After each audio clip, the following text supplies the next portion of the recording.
आयुष्य यशस्वी करण्यासाठी आणखी वेगळं काही करावं लागत नाही बरं का. नियती एक कोरा करकरीत दिवस सूर्योदयाबरोबरच आपल्याला बहाल करते. रात्र म्हणजे कालचा फळा पुसून लख्ख करणारे डस्टर. त्या स्वच्छ फळ्यावर आपण कालचे धडे का लिहायचे? जो नव्या दिवसाला कोऱ्या मनाने सामोरा जातो, नवा मजकूर लिहितो, तो लेखक नसेल, पण प्रतिभावंत नक्कीच असतो. भूतकाळात जगण्यापेक्षा आपण वर्तमान काळात जगायचं. म्हणजे काल काय घडलं याकडे लक्ष न देता आपण वर्तमान काळात आज काय होणार किंवा आज आपण काय पॉझिटिव्ह करणार याकडे जर आपण लक्ष दिलं तर आपलं आयुष्य नक्कीच बदलून जाईल. त्यामुळे काल काय वाईट घडलं यापेक्षा आज काय आपण चांगलं करू शकतो याकडे आपण लक्ष देऊया आणि आपल्या जीवनात आपण आनंदी राहायला शिकूया. गोष्टी सोडून द्यायला शिका आणि आपल्या आयुष्यात पॉझिटिव्ह राहा. पहा, कितीतरी मोठा बदल आपल्या आयुष्यात घडून जाईल. हॅलो, नमस्कार. मी सविताज लाईफस्टाईल मध्ये तुमचं अगदी मनापासून स्वागत आहे आणि तुम्हा सर्वांना श्री स्वामी समर्थ. तर आज आहे गुरुवार आणि आपल्या व्हिडिओला सुरुवात झाली आहे पहाटे 3 वाजता. व्हिडिओला पण सुरुवात झाली आणि आपल्या स्वयंपाकाला पण सुरुवात झाली. त्याला कारणही तसंच आहे. आज आपल्याकडे आहे धोंडे जेवण. अधिक महिना म्हणजे पुरुषोत्तम मास. पुरुषोत्तम म्हणजे नारायणाचा अवतार. आता नारायणाचा अवतार म्हणजे आपण जावयांना नारायणाचा अवतार म्हणतो, मुली आणि जावयाला लक्ष्मी नारायणाचा जोडा म्हणतो आणि त्यासाठीच ह्या महिन्यामध्ये त्यांना मान दिला गेलेला आहे. तर आता त्यासाठीच आपण हे धोंडे जेवण करणार आहे. मी अजून देवांना पण धोंडे केलेले नव्हते, तर म्हटलं चला आज तेच देवांचं पण सगळं धोंड्याचं होईल आणि नैवेद्य होईल आणि जावयांचं पण मान सन्मान होईल. त्यासाठी मी पहाटे 3 वाजताच उठले आणि आंघोळ वगैरे करून पुरणपोळी स्वयंपाक करायचा होता. तर जवळजवळ 20 ते 25 माणसांचा पुरणपोळीचा स्वयंपाक होता. पाहुणे रावळे बोलवलेले होते, तर त्यासाठी मी लवकरच उठले होते आणि चुलीवरच मी थोडंसं डाळ शिजवण्याचं हे केलं. म्हटलं चला चुलीवरती डाळ शिजवून घेऊया. आदल्या दिवशीच मी सगळं टेरेस धुवून काढलेलं होतं आणि सरपण पण वर नेऊन ठेवलेलं होतं. आता सकाळी उठल्याबरोबर मी थोडंसं घर झाडले आणि त्यानंतर आंघोळ केली आणि लगेच पाणी गरम करण्यासाठी ठेवलं आणि परत खाली येऊन डाळ घेऊन गेले. जवळजवळ मी 2 किलो डाळ शिजवलेली होती. एवढ्या 2 किलो डाळीमध्ये जवळजवळ 25 ते 30 माणसं जेवू शकतात एवढं डाळ मी शिजवण्यासाठी घेतली होती. यातील डाळ आपल्याला आमटीसाठी पण वापरायची आहे. टेरेसवरती चूल पेटवून मी पाणी तापवण्यासाठी ठेवलं होतं, कारण डाळ ही नेहमी गरम पाण्यातच शिजवली जाते. गरम पाणी करून घ्यायचं आणि नंतर डाळ टाकायची. तर आता इथं डाळ धुण्यासाठी मी केटलमध्ये गरम पाणी करून घेतलं होतं आणि गरम पाण्याने डाळ धुतली होती.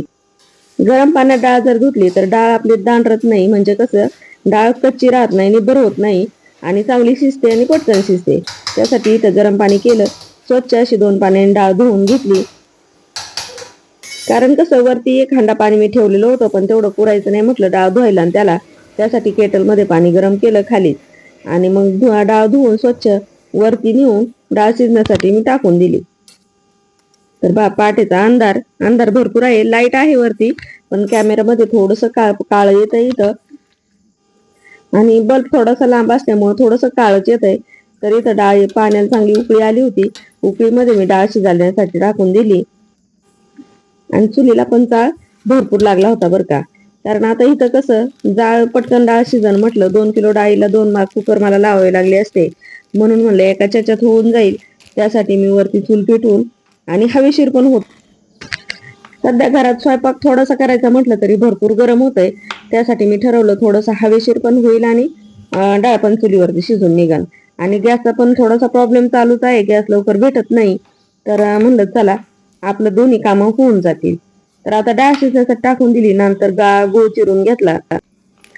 बसल्या बसल्या जी काही कामं आहेत ती मी इथंच वरतीच करून घेतले. जवळजवळ 2 किलो डाळीला मी 1.25 किलो गूळ घातला असेल. हा गूळ आहे ना ऑर्गॅनिक आहे, हा केमिकल युक्त गूळ नाहीये, ऑर्गॅनिक गूळ आहे आणि पटकन चिरला गेला बरं का. ऑर्गॅनिक असल्यानंतर चिवट अजिबात नाहीये. तुम्ही पाहू शकता एकदम सुटसुटीत असा गूळ हा निघलाय.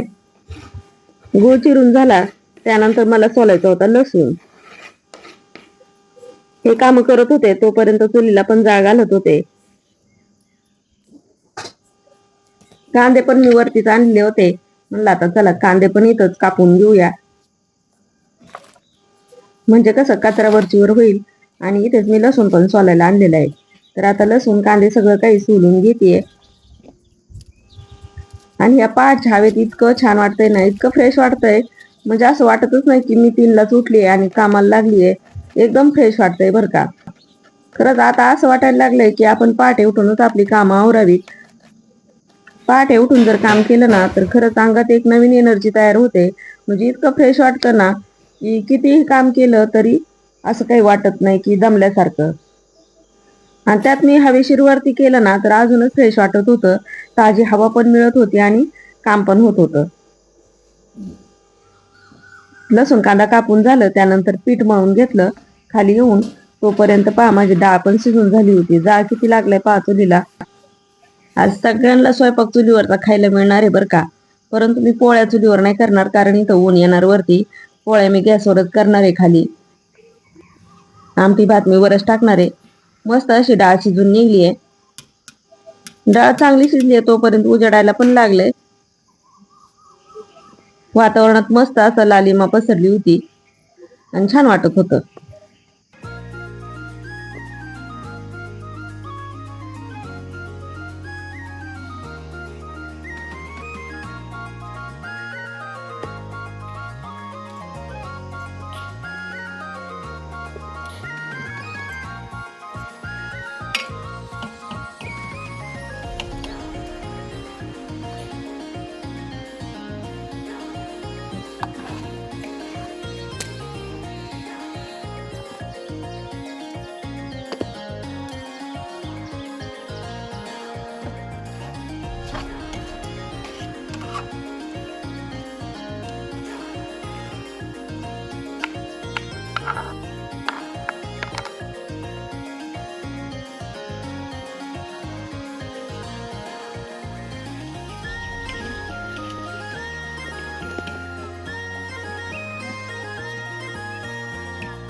तर पहा मस्त अशा सकाळच्या वातावरणात आणि पक्ष्यांच्या किलबिलाटात स्वयंपाक आमचा चालू आहे.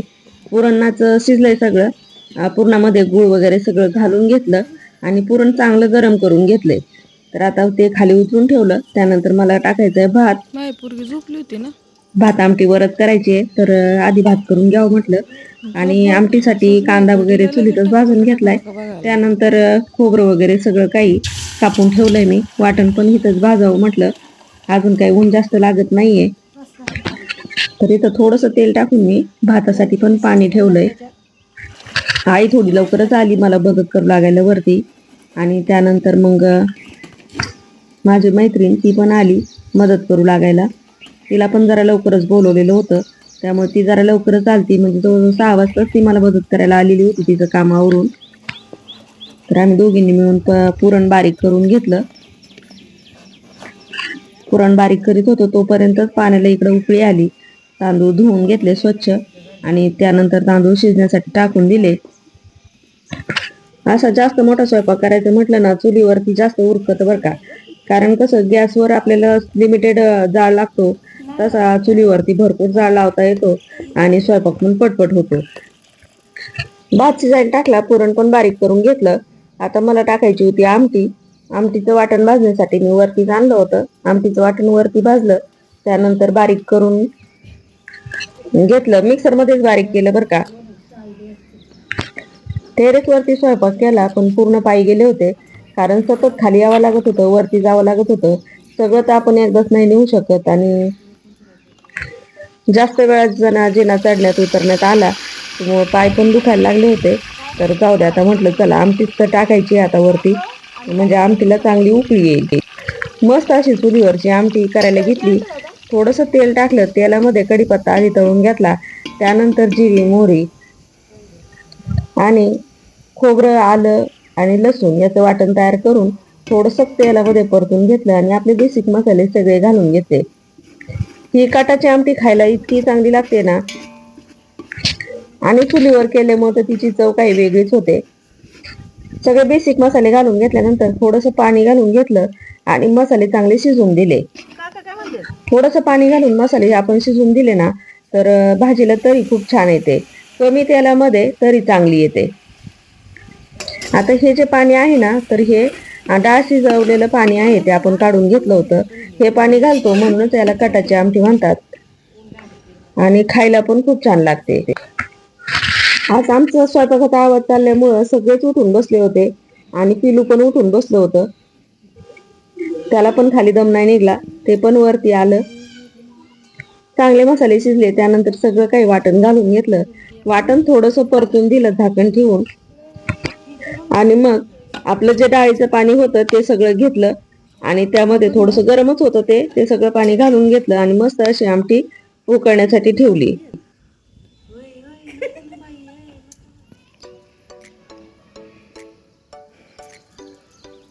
चुलीवर करताय उन्हाचं काय प्रतिक्रिया?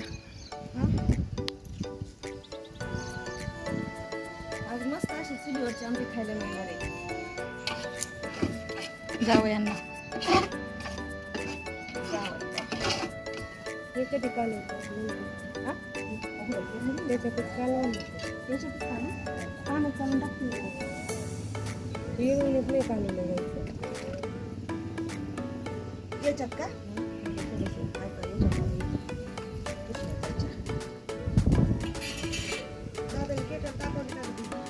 काय माहिती मुलगी कधी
लय भारी असणार आहे.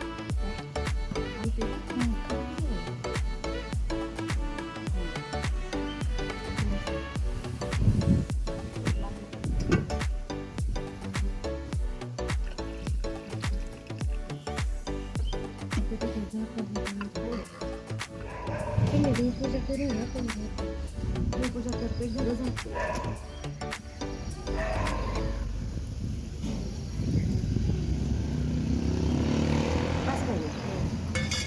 लागलं तर वरून घ्या.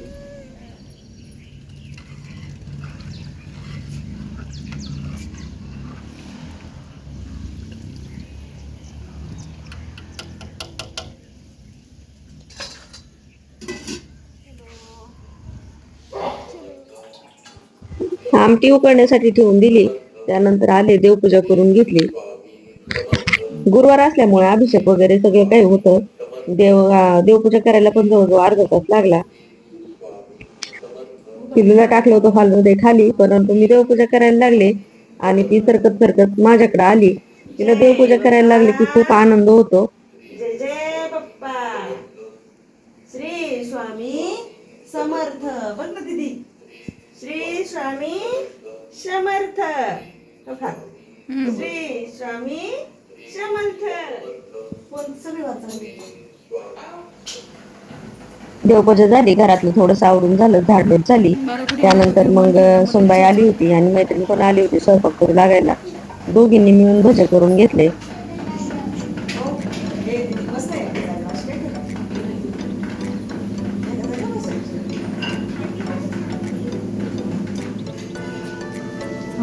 असं असं करावं लागतं.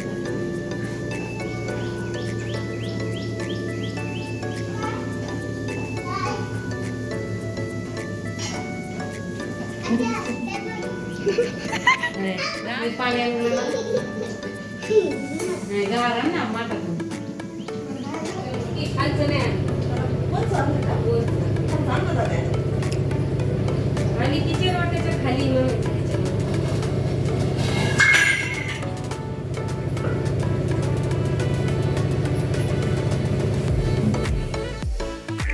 तिथं पोळ्या करायला लागले होते. पोळ्या 2 भाजल्या. त्यानंतर मग आता म्हटलं चला देवाला नैवेद्य दाखवून घ्यावा.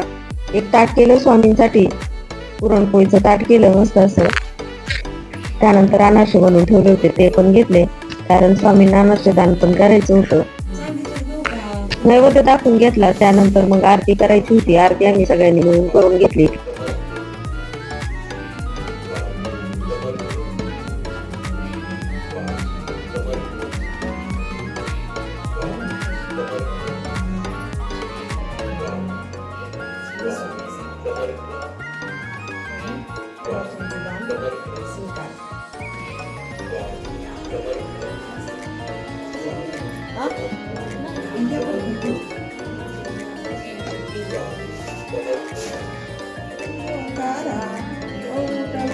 कोटी सूर्य समप्रभा योग माया अर्धमात्रा सकल जन्मकारा अनंत